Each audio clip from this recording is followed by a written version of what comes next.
Hi guys! It's me, Nurse Kristine, and I'm back. So I'm back for another video. So this video, I actually created this video kasi may mga nag-message sa akin asking kung paano nga ba ako nakarating sa Canada or paano ba ako nakarating dito sa US. So in this video, I'll be sharing with you my journey from being a nursing student in the Philippines, kung paano ako nakarating sa Canada, and how I ended up here in US. So if you wanted to know my story, please keep on watching. So I decided to make this video to share with you all my experiences, struggles, disappointments, and failures as I work towards my goal of becoming an RN in Canada and US. And let me tell you guys, hindi siya madali. It was not easy and quick. So sa lahat ng mga nagsastruggle dyan and going through the same thing, kapit lang. I've been there, done that. I struggled, pero I survived. With God's help, I made it. So naniniwala ako na kakayanin nyo rin. So, kwentuhan na tayo. Let's go back to history. History talaga. So, okay. Ang nakaraan. So, ano bang, so I graduated Bachelor's of Science in Nursing sa New Era University way back April 2013. So, from April 2013 to December 2013, nag-prepare ako for the board exam. So, I took the board exam December 2013. Pero, hindi pa lumabas yung results not until January. So, January, nalaman ko na, yes, finally, RN na ako sa Pilipinas. Nag-work ba ako sa Pilipinas? As a nurse, hindi po. Ang pinaka-first job ko actually sa Philippines ay, masasabi kong job, kasi may sweldo. Like, I mean, first sweldo ko sa sarili ko is, I was invited to be a lecturer, sa lingkit-kit na lecturer sa review center. So, si Doc Merge, which is the owner ng Merge Review Center, kung saan kami nag-review for the board exam, and si Ma'am Anaski. So, in-invite nila ako to be a lecturer. So, ayun, first time ko na, yung feeling na after na parang inabot sa akin yung sweldo, it's like, wow, ito pala yung feeling na kumikita ka na sa sarili mo, parang ganon. So, yun yung masasabi kong first job ko, although kahit hindi naman siya totoong job. So, after nun, so, May 2014, nag-move na ako sa Canada. Paano ba ako nakarating sa Canada? If you'll ask me if I actually went through a certain type of visa, the answer is no. So, yung mom ko kasi, she is actually the reason kung paano kami nakarating sa Canada. Family sponsorship. Kasi my mom is actually in Canada for almost 8 years before she was actually able to petition us. So it was a long process, pero for us it was just right timing kasi that time nakagraduate na nakagraduate na ako. So basically hindi ko na kinailangan mag-aral ulit. So May 2014, nag-move na ako sa Canada. So, nakapag-work ba ako agad as a nurse sa Canada? The answer is a big no! So, pagdating ko sa Canada, syempre, nandun pa ako sa moment na, yay, mag-work ako agad as a nurse, mag-work ako sa hospital. So, yun agad talaga yung goal ko. So, pinrocess ko na agad yung mga requirements. So, ang isa sa pinaka-requirements kasi doon is English exam. So hindi ko masasabi na fluent ako in English, pero hindi ko rin naman masasabi na hindi ako marunong mag-English. So, I would say average English skills. So syempre ako, pagdating ko June, nag-schedule agad ako ng IELTS exam. So, medyo, medyo malakas ang loob ko noon. Wala masyadong preparation. Nag-IELTS exam ako. So, what do you expect, mga besh? So, syempre, first take ko na IELTS, bumagsak ako sa speaking. Like, hindi naman bagsak na bagsak. Kinulang ako ng 0.5. So, ang IELTS exam kasi, it has like 4 subtests, diba? Speaking, writing, listening, and reading. So, kapag kulang ka lang doon, kahit 0.5, uulitin mo lahat ng exam. So, hindi ako masyadong nag-expect doon. Kasi nga, hindi naman ako nag-prepare masyado. So, okay lang. Take lang ulit. Take lang ng take. So, ayusin natin. Yan. So, yun nga. So, bumagsak ako yung first IELTS ko. Imagine. Yung first exam na binagsak ko ever in my life. So, nung time naman na yun, nag-work na ako. First job ko nga pala sa Canada. Nag-work ako as healthcare aide.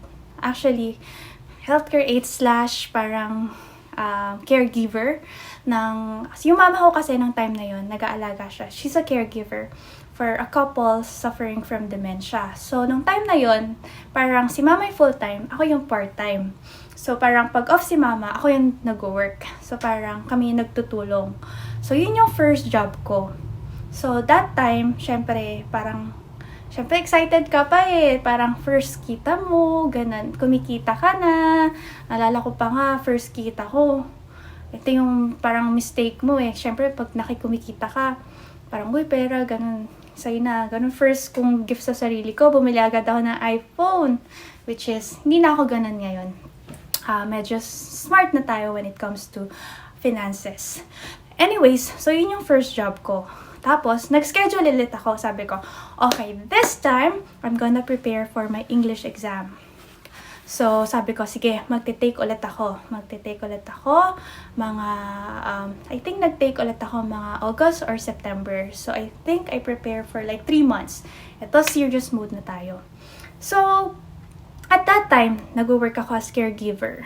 So, yung isa kong ka-church, she offered me to work as a daycare provider.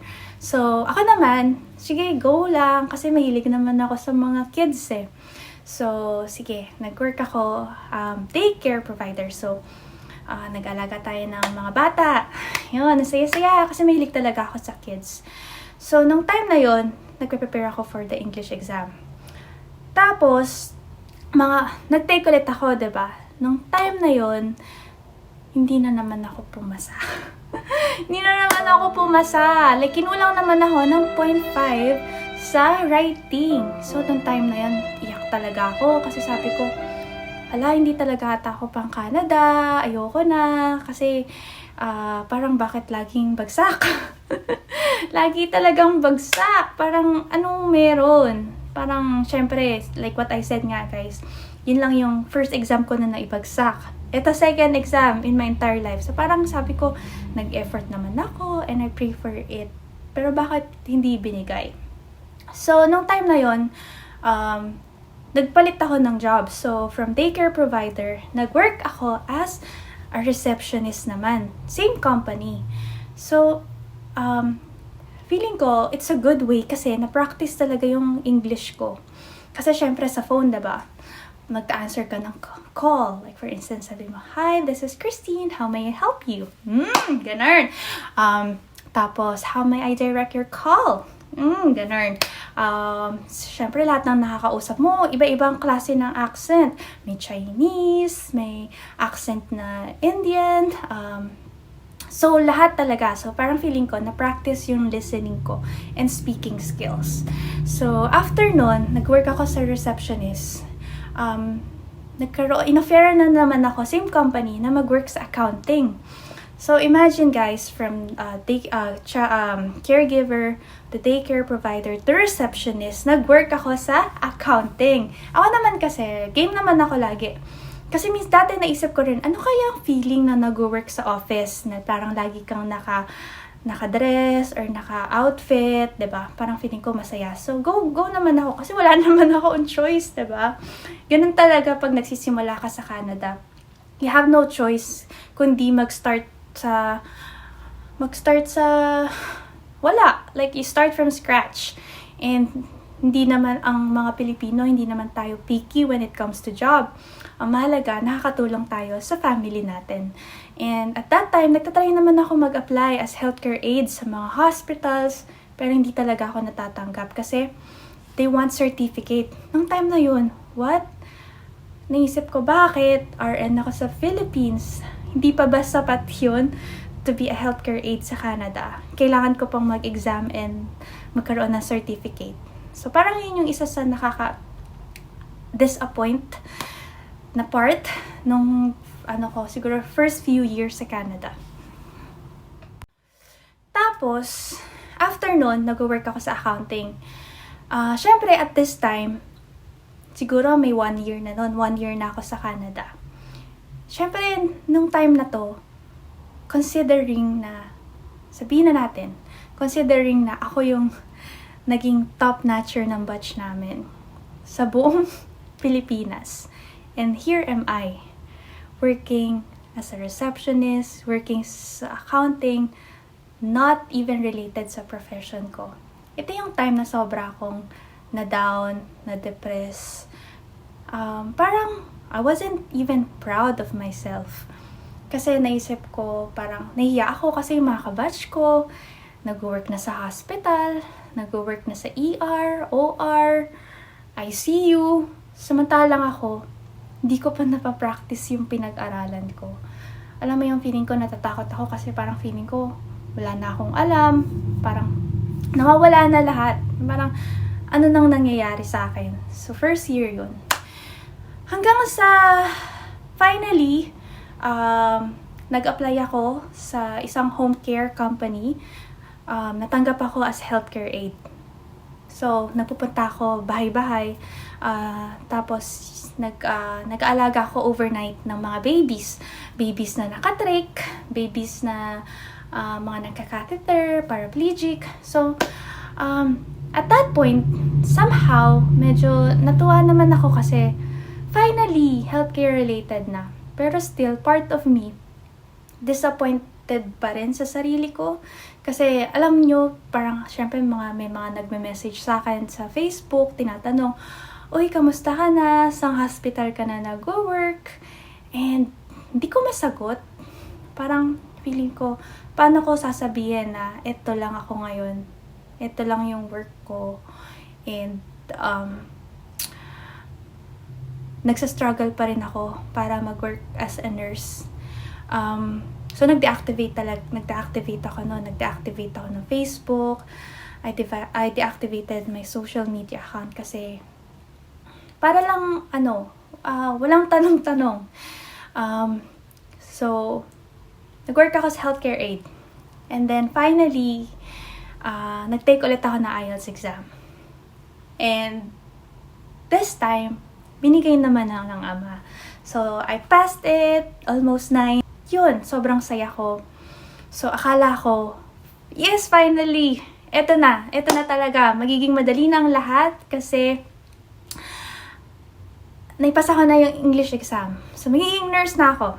So umusad na. Kasi ang processing ng papers sa Canada, mag-a-apply ka muna sa, naabutan kasi ako ng NNAS, National Nursing Assessment Service. So, sa NNAS muna, tas after ng NNAS, dun ka na sa nursing regulatory body ng province kung saan ka. So, sa amin, Alberta. So, CAR na yung nursing regulatory body. So, NNAS muna ako. So, sa NNAS, medyo natagalan kasi ko sa mga requirements. Kasi, syempre, kailangan mo lahat ng documents nun. Yung from school, from yung license mo sa Philippines, yung English exam mo, tapos yung mga work experiences. So, lahat yun. Tapos, after nun, maghintay ka pa ng almost 2 months bago sila mag-release ng results. So, na-delay ako ng ilang months. Tapos lumabas na sabi, comparable lang daw yung education ko sa diploma. So basically, hindi siya comparable sa as a registered nurse. So parang ng time pa lang na yun, syempre na-disappoint ako. Parang, what? Diploma lang? I studied for 4 years. So, syempre, pinasa pa nila yun sa CARNA. And yung CARNA, sinabi sa akin na pwede kong mag-challenge ng exam as LPN or licensed practical nurse. Pero yung sa RN, it's either mag-take pa ako ng isang exam or mag-straight na ako sa bridging program. So, nag-decide ako na sige, challenge ko yung exam sa LPN. So, naipasa ko naman yon. So, sige-sige ako ng time na yon. Sabi ko, sige, mag-work ako as an LPN. And then, winner ko din yung sa RN ko. Sa RN ko, sabi ko, ayokong mag-aral ng another 2 years. Kasi sa akin, nag-aral na ako for 4 years. I don't wanna spend more money studying again. Hindi naman sa pero feeling ko naman enough na yung lahat ng natutunan ko sa New Era University for me to be able to function as a nurse. So, nagigets ko kung kailangan kong mag-aral ng ethics or anything like laws sa Canada when it comes to healthcare. Pero the entire program, parang sabi ko, parang hindi ko kailangan yun. So, challenge ko exam. Nag-take ako ng OSCE, which is an evaluation para malaman nila kung enough yung knowledge and skills mo. So, nagpunta ako sa BC, that's 2-day exam. Sinamahan ako ng papa ko. Tapos, ang naging result naman doon is, which is okay naman. Kasi, instead na the entire bridging program, tama naman. Pinagtitake nila ako ng ethics and may isa pang course, I think maternal and childbirth nursing. Maternal and child nursing. So, okay lang naman yun. At least, hindi ko kailangan i-take yung entire program.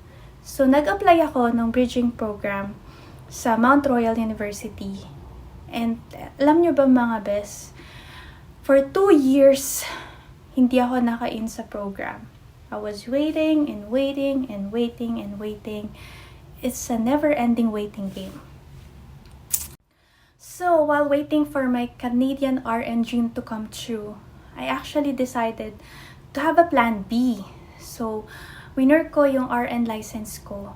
And to cut the story short, mas naunang dumating yung US RN license ko compared to Canada.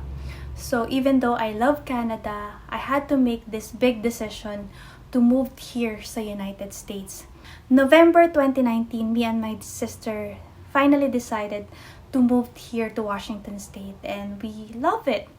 We love that we actually get to work here in United States. There are so many opportunities for us, and although it was hard because this is the first time that we actually moved out of our parents, now we are learning how to be independent, how to be adults, adulting 101. So, pero there's a lot of learning. So, right now, I currently work in 3 different fields of nursing. So, I just started my training to be a dialysis nurse. I've been working for more than a year sa med telemetry unit in St. Clair Hospital, and I also work a psychiatric nurse here in Lacey, Washington. So, okay, I'm actually proud sa mga pinagdaanan ko. And I want to share with you everything that I learned from my experiences. Number 1, everyone has their own timeline.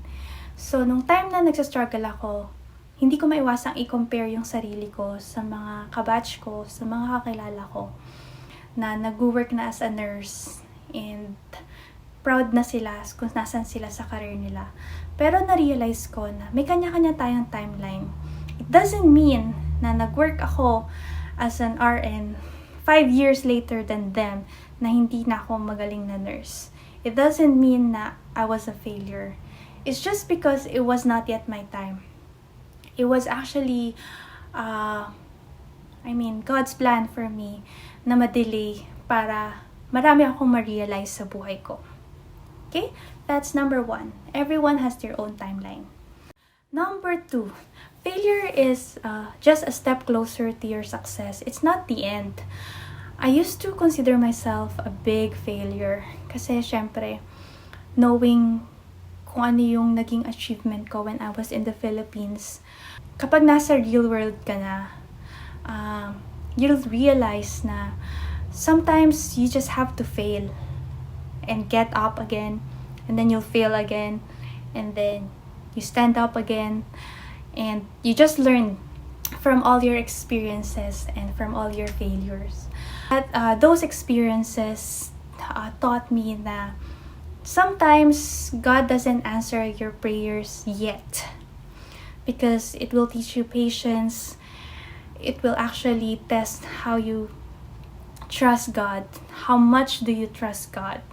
And I trust Him with all my heart, and I wouldn't be here if it's not because of Him. Lesson number 3, just like what I said, your plan may be great. Naalala ko nga, di ba nga, nung college kami, pinagawa kami ng career planning or roadmap ni Dean. And this is not the plan that I have for myself. Pero I always believe that God's plan is always the best. So may dahilan ang Ama ba't ako nandito ngayon sa US. And for me, this is where I'm supposed to be. So, ayun. So, alam ko lahat tayo may pangarap. We pray for it, of course. We work hard for it. Pero let's always believe that everything has a reason. And sometimes, hindi natin alam kung ano. Magtataka na lang tayo bakit hindi natin makuha yung isang bagay or hindi binibigay sa atin. Everything will make sense. And minsan, pagtatawanan mo na lang na yung mga pinagdaanan mo, yung mga time na iniyakan mo, kasi napapagod ka na, tatawanan mo na lang eventually. It's like, number 4, celebrate every success. Siguro ito yung isa sa pinaka hindi ko nagawa kasi parang I expect too much of myself na hindi ko na na-enjoy.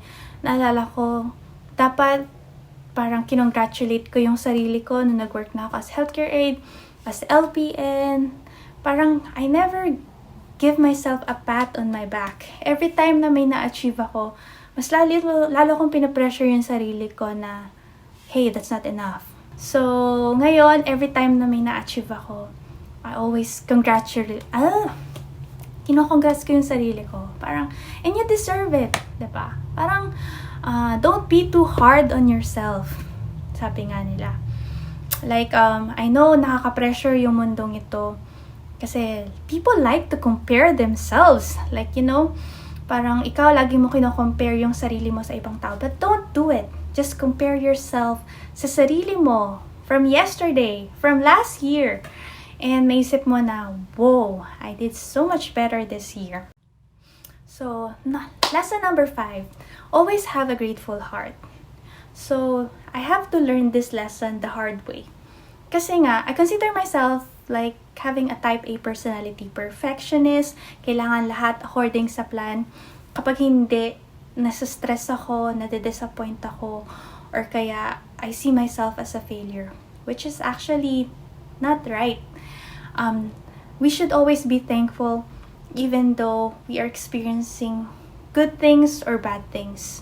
Kasi now I see bad things as a way for me to learn lessons.